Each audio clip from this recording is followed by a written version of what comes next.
A pilha de contas no balcão da minha cozinha não havia sido tocada em 3 dias quando minha filha finalmente ligou para me dizer como viver o resto da minha vida.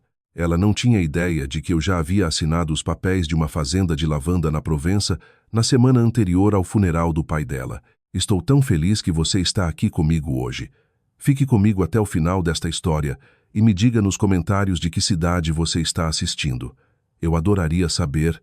Eu estava de pé na pia, enxaguando minha segunda xícara de café quando o telefone tocou. Pela janela, eu podia ver o velho pé de manga no quintal dos fundos, aquele que meu falecido marido Geraldo ameaçava cortar todo o outono por 31 anos por causa das folhas e nunca fez.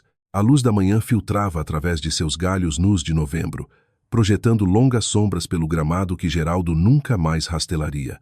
Mãe. A voz da minha filha cortou o silêncio. Ela sempre me chamava de mãe quando queria algo. Mamãe quando estava brava. Mamãe quando tinha 14 anos e precisava de R$ 20. Precisamos ter uma conversa séria. Eu sequei minhas mãos devagar no pano de prato. Aos 68 anos, e minhas mãos ainda me surpreendiam nos espelhos e reflexos. A aliança tinha ido embora, guardada na caixa de joias do Geraldo, ao lado das abotoaduras dele, mas a faixa clara de pele onde ela viveu por mais de 3 décadas ainda parecia sensível. Bom dia para você também, Fabiana. Não seja assim. Eu tenho tentado falar com você a semana toda. O Marcelo e eu estamos conversando e achamos que está na hora de sentarmos e tomarmos algumas decisões sobre o seu futuro. Meu futuro como se eu fosse um projeto de construção aguardando licenças. É isso? Mãe, a casa é demais. Todos nós sabemos. 4 quartos, aquele quintal enorme, todas aquelas escadas, as contas médicas do papai sozinhas. Quer dizer, eu nem quero pensar no que você está lidando financeiramente agora. Eu deixei o silêncio se alongar. Do lado de fora, um sabiá pousou no comedouro de pássaros que Geraldo tinha montado de um kit que nosso neto deu para ele no Dia dos Pais. Fabiana costumava rir daquele comedouro. Dizia que parecia um projeto de artes do jardim de infância. Geraldo tinha adorado. De qualquer forma, minhas finanças estão bem. Fabiana, o Marcelo e eu temos falado com uma corretora. Juliana, você lembra dela? Ela cuidou da casa dos Peterson na primavera passada. Ela acha que podemos listar por R$ 2 milhões facilmente, talvez mais, dependendo do mercado. Isso daria a você o suficiente para viver muito confortavelmente naquele condomínio de idosos perto da rodovia Anhanguera, aquele com os caminhos bons para a caminhada. Eu caminhei até a mesa da cozinha e sentei na cadeira que Geraldo ocupava toda manhã no café da manhã.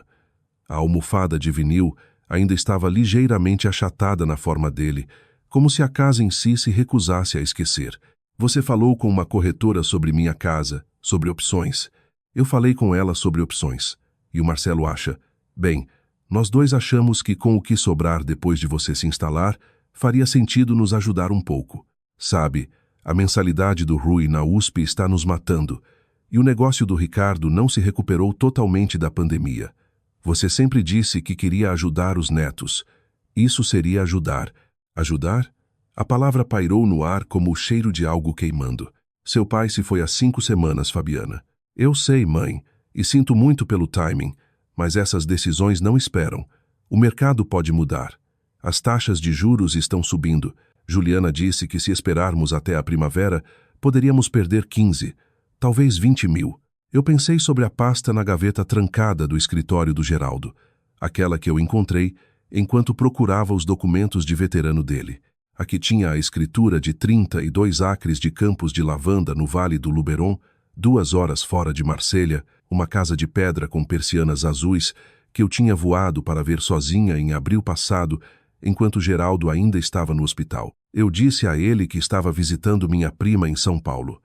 Ele tinha sorrido para mim da cama e dito, divirta-se, querida. E eu tinha beijado sua testa, sentindo a secura de papel da pele dele. E eu tinha ido para a França e comprado uma fazenda. Não o Geraldo, eu, com a herança da minha mãe que eu tinha investido silenciosamente por 26 anos, e o dinheiro da minha própria aposentadoria como enfermeira praticante no Hospital Geral, e o pequeno fundo que minha tia Constança tinha deixado para mim que ninguém nesta família sabia que existia porque eu nunca tinha contado a eles. Eu vou pensar sobre isso, eu disse. Mãe, não há nada para pensar. Este é o próximo passo lógico, e honestamente, seria bom para você. Você não deveria ficar vagando sozinha naquela casa grande. Não é saudável. A mãe do Ricardo foi para o condomínio no Vila das Flores, depois que o pai dele morreu, e ela prosperou. Prosperou, mãe. Eu disse, eu vou pensar sobre isso. Não demore muito. Juliana está disponível na terça para fazer a vistoria. Adeus, Fabiana. Eu coloquei o telefone na mesa e olhei para o sabiá. Ele ainda estava lá, quebrando sementes de girassol em seu pequeno bico vermelho. Geraldo costumava narrar o que imaginava que os pássaros estavam dizendo um ao outro. Vozes bobas, personalidades diferentes. Isso enlouquecia Fabiana quando ela era adolescente. Papai, ninguém fala com pássaros, mas os netos tinham adorado antes de ficarem velhos o suficiente para se envergonharem de nós. Eu me levantei. Caminhei até o escritório do Geraldo. Destranquei a gaveta debaixo da mesa dele e tirei a pasta marcada Provença na minha própria caligrafia, a escritura, os registros de transferência, as fotografias que eu tinha tirado da casa de pedra em abril, uma comigo de pé na porta com minhas roupas de viagem, tirada pela mulher holandesa, que era dona da propriedade e tinha vendido para mim por menos do que o preço pedido porque ela disse no seu inglês cuidadoso que gostava do meu rosto. Você tem o rosto de alguém que vai amar este lugar da forma certa. Debaixo da escritura havia uma carta que eu tinha escrito para mim mesma 6 meses atrás. O dia em que assinei os papéis de compra via courier da sala de família do hospital, eu a desdobrei com dedos que mal tremiam para quem quer que eu seja depois que o Geraldo se for. Você comprou esta fazenda com o seu próprio dinheiro porque você sabia. Você sabia que quando ele morresse, eles viriam atrás de você. Nem todos, mas a Fabiana viria, e talvez o Marcelo também.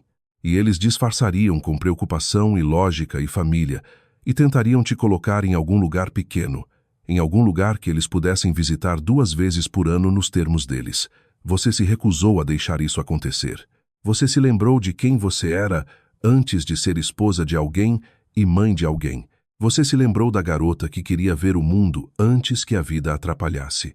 Você comprou uma fazenda no país onde sua avó Rosalina nasceu no vale, que ela costumava descrever para você, quando você tinha 7 anos e estava doente com escarlatina, e ela sentava ao lado da sua cama e contava sobre os campos roxos que cheiravam como o céu. Vá para a fazenda. Não se desculpe. Não explique. Você deve a essas crianças o seu amor. Você não deve a eles o seu apagamento. Com todo o aço que você tem construído por 67 anos sozinha. Eu dobrei a carta e coloquei de volta na pasta. Minhas mãos estavam perfeitamente firmes. Eu fui para a cozinha e fiz uma lista. Ao meio-dia eu tinha ligado para minha advogada, uma mulher chamada Lúcia Mendes, que Geraldo tinha escolhido 12 anos antes precisamente porque ele disse: ela não aceita bobagem, e eu não quero que você lide com bobagem quando eu me for. Ela confirmou o que eu já sabia. Tudo estava no meu nome. A casa, as contas de corretagem, a fazenda na França. Geraldo tinha transferido tudo para mim em um trust conjunto revogável quando foi diagnosticado pela primeira vez. E o seguro de vida tinha pago limpo 2 semanas atrás. Seus filhos não têm nenhuma reivindicação legal sobre nada disso. Lúcia disse: eu sei que você sabe disso, mas eu quero dizer em voz alta. Fabiana tem uma corretora agendada para uma vistoria na terça. Houve uma pausa na linha. Então Lúcia riu. Não foi uma risada gentil. Ela não tem. Ela tem a audácia de imaginar uma. Há uma diferença significativa. Como eu impeço ela? Você diz não para ela. E se ela vier à sua propriedade de qualquer forma com aquela corretora, você chama a polícia. Eu vou redigir uma carta esta tarde formalizando sua posição. Você gostaria que eu enviasse cópias para ambos os seus filhos? Sim, eu disse por favor. Depois que desliguei, eu liguei para a companhia aérea. O atendente era um jovem chamado Tiago, que falava com um suave sotaque do interior e que me chamava de senhora de uma forma que não parecia condescendente. Ida só para Marselha, senhora. Ida só. Próxima quarta, se possível. Sim, senhora. Temos algumas opções. A senhora está viajando a negócios ou lazer? Eu pensei sobre a pergunta. Estou me mudando. Bem, parabéns, senhora. Isso é um grande passo em qualquer idade. Deixe-me encontrar o melhor assento no avião para você. Eu passei o resto daquele dia e os 3 que se seguiram em um estado que só posso descrever como fúria serena. Eu me movi pela casa tomando decisões. Isso iria para os netos. Isso seria doado. Isso seria enviado. Isso seria vendido. As roupas do Geraldo eu embalei cuidadosamente em caixas para a loja de caridade dos ex-combatentes, exceto pela camisa de flanela favorita dele, a azul e cinza, que eu dobrei na minha mala. Os livros dele eu deixei nas prateleiras. A casa ficaria de pé. Eu já tinha decidido isso. Eu não venderia sob pressão. Eu alugaria através de uma empresa de administração para uma família que precisasse, e eu voltaria algum dia, talvez quando estivesse pronta para enfrentar o que ela continha, mas eu não entregaria para a corretora da Fabiana, para que minha própria filha pudesse extrair o preço da mensalidade do filho dela dos alicerces do meu casamento. Meu filho Marcelo ligou no domingo à noite. Marcelo sempre foi o mais suave dos dois, aquele que costumava chorar durante filmes tristes e esconder. Em algum ponto ao longo do caminho, ele tinha se casado com uma mulher chamada Teresa, que não acreditava em suavidade, e ele tinha endurecido gradualmente para combinar com ela. Mas ainda havia momentos em que o velho Marcelo surgia, geralmente em ligações depois das 10 da noite, quando Teresa estava dormindo. Mãe, ele soava cansado. Fabiana me disse que falou com você. Disse, você está brava com ela? Eu não estou brava, Marcelo. Eu estou clara. Isso é pior do que brava, honestamente. Olha, eu sei que a Fabiana veio forte. Ela faz isso. Mas ela não está errada sobre tudo. A casa é muita coisa e nós nos preocupamos com você. Vocês se preocupam? O que isso significa, Marcelo? Quando foi a última vez que você dirigiu às 4 horas até aqui para visitar seu pai enquanto ele estava morrendo? O silêncio do outro lado foi tão completo que eu podia ouvir o relógio tic-taqueando na cozinha dele. Isso não é justo, mãe, não é? Eu tinha trabalho. Teresa tinha as agendas dos gêmeos. Você sabe como é. Eu sei como é. Esse é exatamente o meu ponto. Vocês têm vidas cheias, vidas ocupadas. Eu respeito isso. Eu nunca pediria que vocês rearranjassem elas para mim. Então, eu acho fascinante que você e sua irmã de repente encontraram o tempo para rearranjar a minha. Mãe, eu estou saindo na próxima quarta, Marcelo. Saindo? Saindo para onde? França. Eu comprei uma fazenda lá há 6 meses. Seu pai não sabia. Ninguém sabia.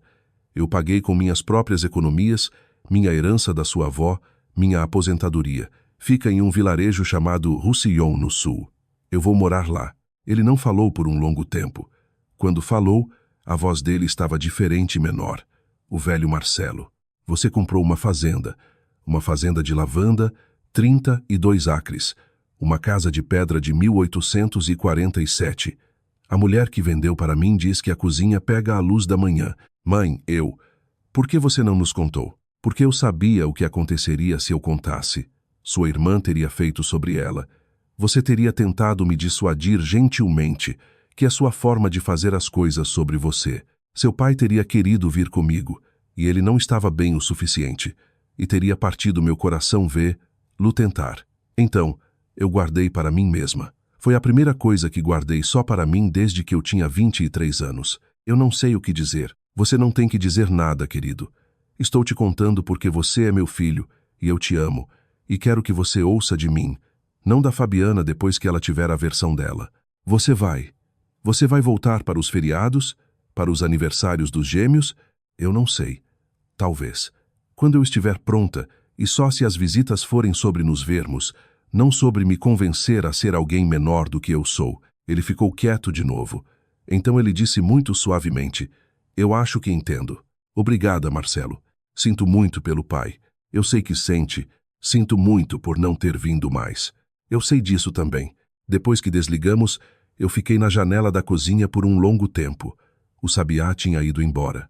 O pé de manga estava em sua honestidade nua de novembro, nem lamentando nem se alegrando, simplesmente sendo o que era. Fabiana veio à casa sem avisar na segunda à noite com a corretora Juliana, uma mulher magra em um blazer creme, que segurava uma prancheta e parecia desesperadamente querer estar em outro lugar. Eu abri a porta usando meu bom suéter azul e um batom que não usava desde o último aniversário de casamento do Geraldo. Olá, Fabiana. Juliana, presumo? Juliana abriu a boca. Fabiana falou por cima dela. Mãe, nós falamos sobre isso. Eu te disse terça, mas eu adiantei porque a agenda da Juliana. Fabiana, entre por um momento. Juliana, Você vai precisar esperar no carro. Algo na minha voz parou as duas. Fabiana piscou. Juliana olhou para mim, olhou para Fabiana, olhou para o carro dela e fez o que eu tenho certeza foi a decisão certa de sua vida profissional. Ela recuou pelos degraus da frente com um pequeno aceno apologético. Fabiana entrou no hall. Eu fechei a porta. Mãe, o que está acontecendo? Venha para a sala de estar, querida. Eu preciso que você sente. Ela sentou na beira do sofá que Geraldo e eu compramos em 1993, quando redecoramos depois que o Marcelo foi para a faculdade. Eu permaneci de pé. Foi uma decisão que eu tinha tomado antes. Sentar te coloca em desvantagem quando alguém está tentando te gerenciar. Fabiana, a casa não está à venda. Nunca estará à venda enquanto eu estiver viva. Na quarta, eu estou voando para a França, onde possuo uma propriedade que comprei com meu próprio dinheiro vários meses atrás. Eu pretendo morar lá. A casa aqui será alugada para uma família através de uma empresa de administração. Você e Marcelo não são e nunca foram beneficiários de nenhum imóvel nesta família. Essa foi uma decisão que seu pai e eu tomamos juntos muitos anos atrás, por razões que eu espero que se tornem claras para você com o tempo. O rosto dela fez algo que eu nunca tinha visto antes.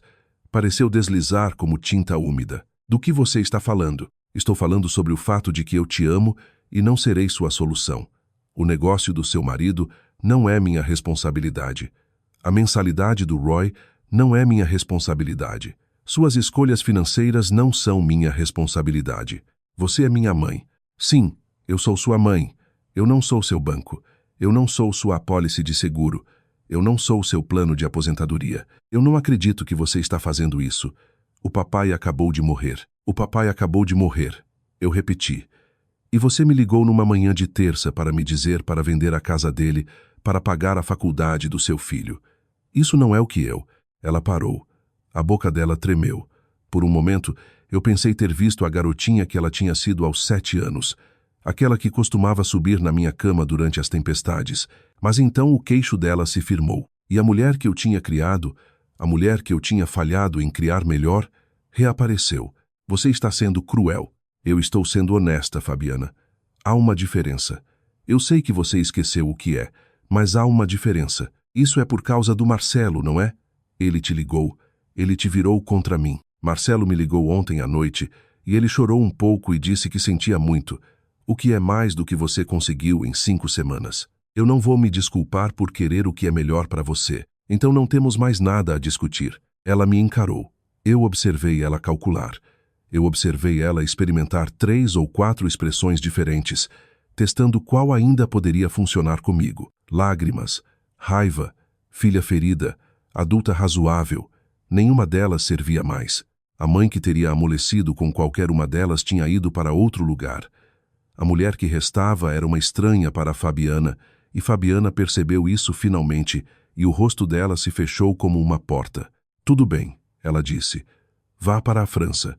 Tenha sua crise de meia-idade 30 anos atrasada.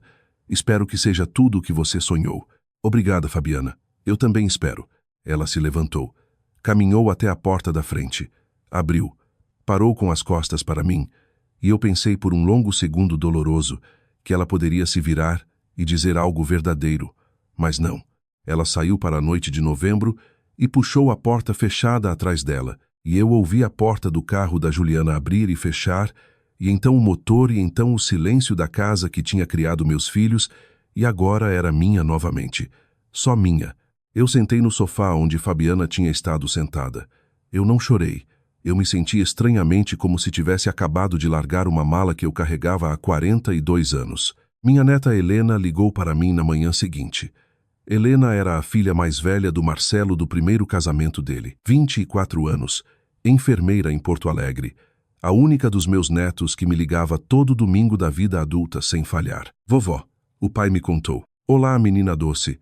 Uma fazenda de lavanda na França. Vovó, sim. Posso ir visitar? Oh, Helena, eu tenho 3 semanas de férias acumuladas. Não tiro férias há 2 anos. Posso ir para o Natal? Eu não consegui falar por um momento. Vovó, você está aí? Estou aqui. Sim, sim. Por favor, venha para o Natal. Venha assim que puder. Eu te amo, vovó. Quero que você saiba que eu acho que o que você está fazendo É a coisa mais corajosa que já vi alguém fazer. Não é corajoso, querida. É só tarde. Então é tarde e corajoso. As duas coisas podem ser verdadeiras. Eu voei de Guarulhos em uma manhã de quarta em meados de novembro. O avião subiu através das nuvens cinzentas da costa atlântica e rompeu para a luz do sol. E eu encostei minha testa na janela e observei meu país cair abaixo de mim. E eu pensei sobre o Geraldo, e pensei sobre a garota que eu tinha sido aos 23, que queria ver a Provença, e tinha casado com um bom homem em vez disso. E pensei sobre como aquelas duas coisas não tinham sido, no final, em oposição, mas simplesmente em sequência. Marselha cheirava a sal do mar e diesel, e algo verde que eu não conseguia nomear. A mulher que me encontrou no aeroporto se chamava Sylvie. Ela era a filha da mulher holandesa que tinha vendido a fazenda para mim, uma mulher alta nos seus 50 anos com antebraços bronzeados e um sorriso que demorava.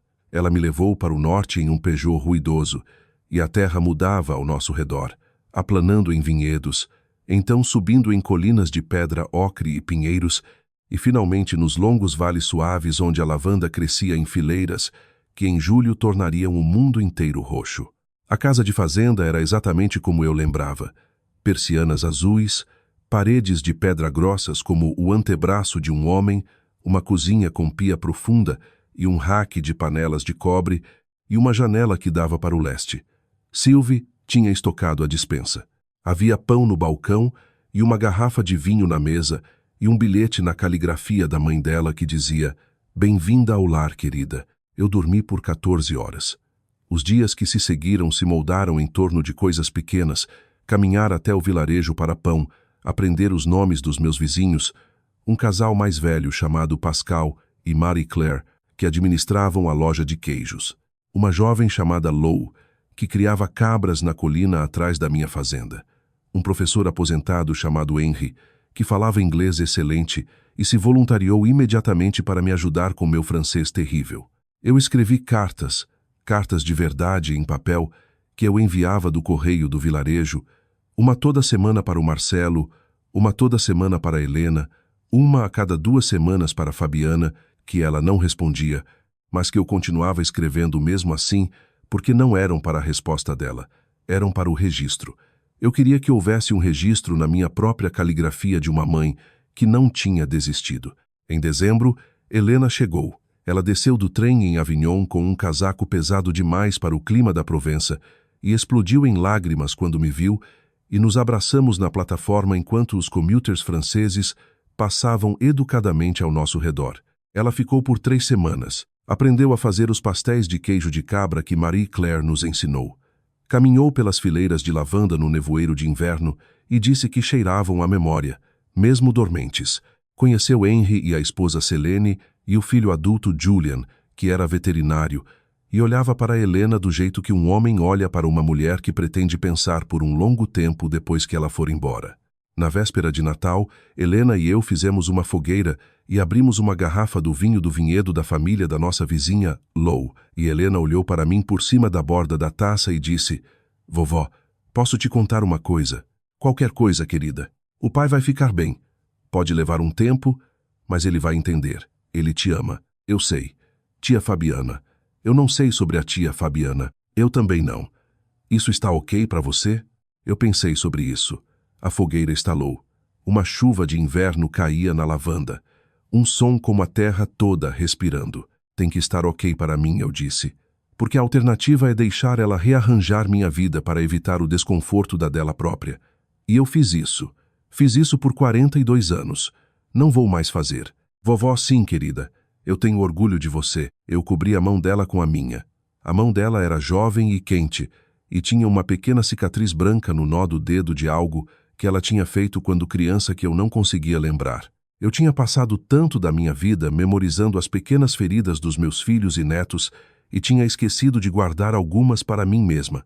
Eu pensei que ainda há tempo para isso. Eu não terminei. Tenho 68 anos e não terminei. Em fevereiro, Fabiana enviou um e-mail. Era curto. Dizia: "Mãe, eu não sei o que dizer. Eu estive brava. Ainda estou brava, mas Helena me mostrou fotos e parece que você está feliz aí. Espero que esteja. Não sei quando estarei pronta para falar. Queria que você soubesse que recebi suas cartas. Eu li 3 vezes. Respondi: Fabiana, obrigada. Tome o tempo que precisar. As cartas continuarão chegando. Com amor, mamãe. Ela não respondeu. Mas em abril, ela enviou uma fotografia do meu neto Rui, o filho dela, aquele cuja mensalidade tinha iniciado tudo isso. Ele estava de pé na frente do dormitório na USP, segurando um cartaz que dizia: Vovó, a mãe me contou sobre sua fazenda. Mande lavanda com amor, Rui. Eu ri alto quando vi. Foi a primeira vez que ri de algo que Fabiana tinha me enviado em 6 meses. Eu tinha um pequeno maço da lavanda do ano passado embalado em papel pardo e enviei para lá na manhã seguinte. Julho chegou. Os campos ficaram roxos. Helena voltou para uma visita com Julian, que, como eu suspeitava, não tinha parado de pensar nela. Marcelo voou por 10 dias com os filhos menores e sem Teresa, que tinha ficado em casa por razões que ele não explicou e que eu não perguntei. Ele ficou nas fileiras de lavanda ao pôr do sol e chorou, e eu segurei o ombro dele e ele disse: Mãe, eu entendo agora. Sinto muito por ter levado tanto tempo para entender. Levou exatamente o tempo que precisava levar, querido. O pai teria amado este lugar. O pai ama este lugar. Ele vê.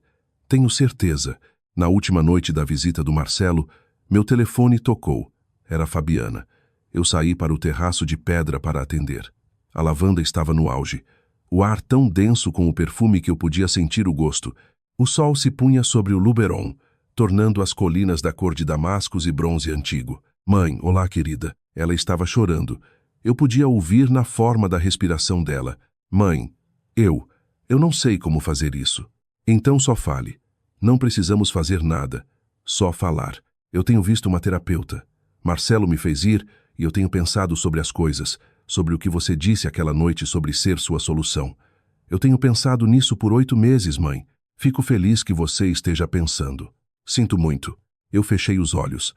O perfume de lavanda, a pedra quente sob meus pés descalços. A voz da minha filha através de 4.000 milhas. Obrigada, Fabiana. Eu não. Não estou pedindo que você me perdoe agora. Eu só queria dizer. Eu te ouço. Posso ir visitar alguma hora? Não para consertar nada. Só para te ver. Quando você estiver pronta. Ok. Estou não. Sim, mãe. Eu te amo. Isso nunca parou. Não era a pergunta. Eu sei. Mãe, eu acho que sabia mesmo quando estava sendo horrível. Só não acreditava que merecia. Se eu não pudesse ganhar com algo, essa é a coisa sobre o amor, querida. O tipo real. Você não ganha. Você só recebe. E se tiver sorte, eventualmente aprende como. Ela chorou mais forte. Eu deixei. Depois de um tempo, ela disse boa noite, e eu disse boa noite, e eu fiquei no terraço enquanto as estrelas surgiam sobre o vale onde minha avó tinha nascido. E pensei sobre a mulher que tinha ficado na janela da cozinha 8 meses atrás, observando um sabiá no comedouro que o marido dela tinha construído. E pensei sobre como aquela mulher não sabia exatamente o que estava prestes a fazer. Mas ela fez. Ela fez de qualquer jeito. Se você passou por algo assim, ou está no meio de algo assim agora, eu quero que me ouça. Você não é um fardo. Você não é um banco. Você não é o castigo que as pessoas que você ama infligem a si mesmas por suas próprias escolhas. Você é uma mulher completa, com uma vida inteira própria ainda esperando. Não é tarde demais. Nunca é tarde demais. Me diga nos comentários de onde você está assistindo e o que você faria se tivesse uma fazenda de lavanda esperando por você em algum lugar. E se esta história te encontrou no momento certo, por favor compartilhe com alguém que precisa. Há mais 2 histórias que eu quero te contar. Te vejo em breve.